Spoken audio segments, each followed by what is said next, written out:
will operate for a certain measure, but the old law is still valid for a certain measure. No, he did it completely. Now we come to the law of punishment for zina. The old law in the Torah was stoning to death. And Nabi Muhammad alayhi salatu wasalam enforced that law, and people were stoned to death. Why did he do it? How did this happen? I'll take another 10 minutes to tell you that story. I don't have the time. Some of you may have heard me talk about it. But the important thing is that when he enforced the law of stoning to death, he did so on the basis of the law which was in the Torah. And then came down a law in the Quran which abrogated or cancelled the old law and replaced it with a new law, which is now a public flogging. The problem we face is that there are ahadith in Sahih Bukhari which declare that no, the abrogation or cancelling was not 100%. It was only 50%. And that is that if you are unmarried, the new law will apply. But if you are married, the old law will apply. These ahadith are in conflict with the Quran.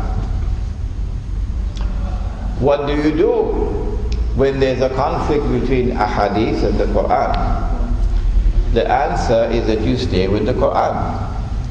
But there will be some people who will want to argue and argue and argue and condemn you and want to declare that you are wicked in saying these things.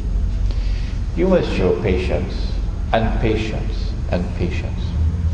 And when you've shown enough patience with such people, then you challenge them. Okay, if you are rightly guided and I am misguided on this issue, you bring your wives and bring your children, and I'll bring my wives and I'll bring my children, and let us invite the curse of Allah on whoever is wrong. Come on. Come on. If you are so certain that your position is correct, come on and take the challenge. Don't do this. Don't do this with your brothers. No, try to save them. Show patience and patience and patience.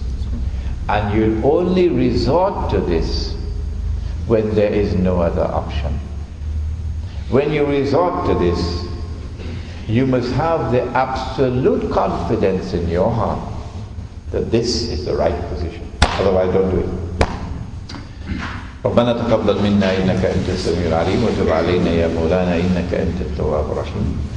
اللهم أنت السلام ومنك السلام تبارك ربنا وتعاليت يا ذا الجلال والإكرام. اللهم إنك عفو كريم تحب العفو فاعف عنا. وصلى الله تعالى على خير خلقه محمد وعلى آله وعلى أصحابه أجمعين برحمتك يا أرحم الراحمين. السلام عليكم ورحمة الله وبركاته. Jama'at Muslimin, as the Prophet sallallahu alaihi wasallam said, "Man lam yaskur al-nas, lam yaskur Allah." If we don't show our gratitude towards the human race, we won't show our gratitude towards Allah Ta'ala.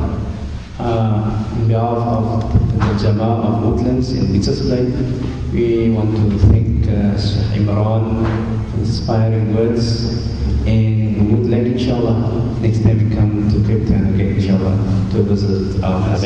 Shukran. Allahu Akbar.